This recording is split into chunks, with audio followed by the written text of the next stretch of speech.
दोस्तों, मैं आपका अपना मित्र आशुतोष गौतम, जिसने कुछ साल पहले संस्कृत हाउस चैनल में कुछ क्लासेस चालू की थी और अब इन क्लासों को फिर से हम स्टार्ट करेंगे।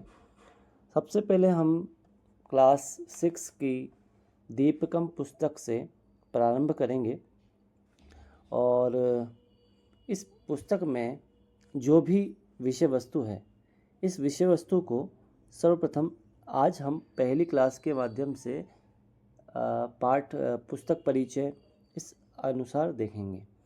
तो आज हमारी सबसे पहली क्लास होगी, कुछ समय बाद जो स्टार्ट हुई है और कल से डेली रोज़ाना क्लासेस डलेगी।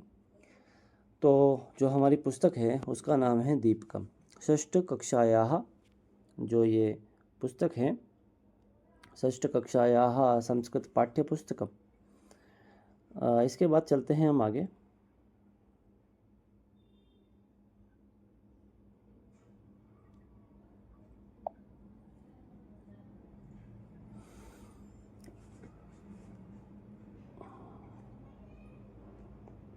अब इस पुस्तक में हम देखेंगे कि इस पुस्तक में कौन कौन से पाठ हैं और इन पाठों में हमें क्या क्या पढ़ना है। सर्वप्रथम जो है वो प्रथम पाठ, वर्णमालायां वयम वर्णमालां पठामः। तो इस पाठ में हम वर्णमाला के विषय में पढ़ेंगे। उसके बाद दूसरा पाठ, जो द्वितीय पाठ है, वो है संयुक्त व्यंजनानि। अब इसमें जो भी संयुक्त अक्षर होते हैं, संयुक्त व्यंजन होते हैं, जिन्हें दो व्यंजनों को मिलाकर के कोई संयुक्त व्यंजन बनाया जाता है, उस चीज़ के बारे में हम इस पाठ में पढ़ेंगे। आगे चलते हैं, जैसे जैसे क्रम बढ़ता जाता है वैसे वैसे इसमें कुछ नवीनता आती जाती है। तो एषः कः, एषा का, एतत् कम्, एतत् किम्, इस प्रकार इसमें सर्वनाम के विषय में पढ़ेंगे। अहम च, त्वं च, ये कुछ साहित्य के पाठ है। संख्या, गणना, ननु सरला, अहम प्रातः उत्तिष्ठामि, शूराः वयम, धीराः वयम, ये एक गीत है। और इसी प्रकार से सः एव महान चित्रकारः। उसके बाद नवमः पाठः क्या है, अतिथि देवो भव। 10वां पाठ है बुद्धि ही सर्वार्थ साधिका, कि बुद्धि जो है वो सभी कार्यों को साध लेती है।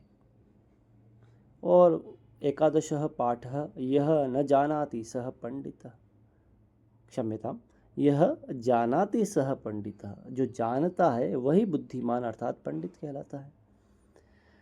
त्वम आपणम गच्छ, तुम बाजार जाओ।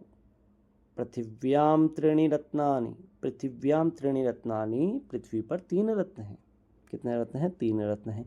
आलस्यम ही मनुष्याणाम शरीरस्थ महान रिपुः। तो आलस्य ही मनुष्य का सबसे बड़ा शत्रु होता है।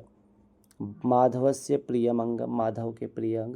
वृक्षः सत्पुरुषः इव, जो वृक्ष है वो सज्जन के समान है। आगच्छन्तु संस्कृतेन संभाषणं कुर्मः। तो इस पुस्तक की एक विशेषता है कि ये हमें कहीं ना कहीं संस्कृत संभाषण के लिए प्रेरित करती है। तो इसमें इस पुस्तक में सबसे पहले जो परिचय दिया गया है उसमें सबसे पहली चीज़ ही वर्णमाला है, जो वर्णमाला की हमें सामान्य जानकारी होनी चाहिए। सबसे पहले वर्णमाला, वर्णों की माला, मतलब भाषा की जो प्रारंभिक इकाई है वो वर्ण है। और वर्ण जो है वो वर्णों की जो माला है वही वर्णमाला है। अब वर्णमाला में स्वर और व्यंजन 2 हैं। समान अक्षर स्वर जो दिखने में एक जैसे लगते हैं, अर्थात अ और आ दिखने में एक जैसे हैं लेकिन है तो अलग अलग। तो समान अक्षर मतलब जिसके आकार या रूपरेखा या फिर जिनकी शक्ल एक जैसी दिखती है वो समान अक्षर कहलाते हैं। जैसे अ, आ, ई, उ, री। संधि अक्षर, जिनको 2 को मिलाकर के कोई नवीन अक्षर बनाया गया, संधि करके अक्षर बनाया गया है, संधि अक्षर। उसी प्रकार से वे व्यंजनों की बात की जाए, स्पर्श वर्णः, स्पर्श वर्णः का अर्थ है कि ये जो व्यंजन वर्ण हैं ये कहीं ना कहीं स्पर्श करते हैं किसी मुख के किसी न किसी भाग को ये स्पर्श करते हैं, इसलिए स्पर्श वर्ण कहलाते हैं। और अंतस्थः अर्धस्वरः, क्योंकि ये आधे स्वर भी माने जाते हैं। उष्माणाः, उष्माणः अर्थात जिनको बोलने में मुख से गर्म वायु निकले, ऐसे वर्ण।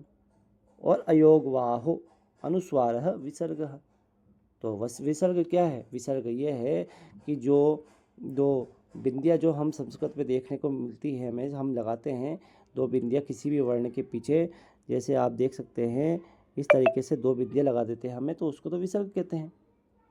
और यदि किसी भी अक्षर के ऊपर यदि अनुस्वार लगा दे तो उसको बिंदी लगा दे तो उसको अनुस्वार कहते हैं। ये अयोगवाह है। तो इस प्रकार से आज हमने केवल ये देखा कि दीपकम पुस्तक जो है, उस दीपकम पुस्तक में कौन कौन से पाठ हैं और क्या क्या हमें आगे पढ़ना है। जैसे कि इसमें षोडशः पाठः, 16 पाठ है। तो कल से हम इन पाठों का क्रम प्रारंभ करेंगे। तो आपको निरंतर क्लासें मिलती रहेगी और इन क्लासों से जुड़े रहने के लिए आपको चैनल सब्सक्राइब करना पड़ेगा। तो सभी संस्कृत हाउस चैनल से जुड़ें और इसे लाइक और शेयर करें, ताकि सभी बच्चों को इस संस्कृत से जुड़ी हुई क्लासें मिले और संस्कृत के प्रति वह रुचि लें।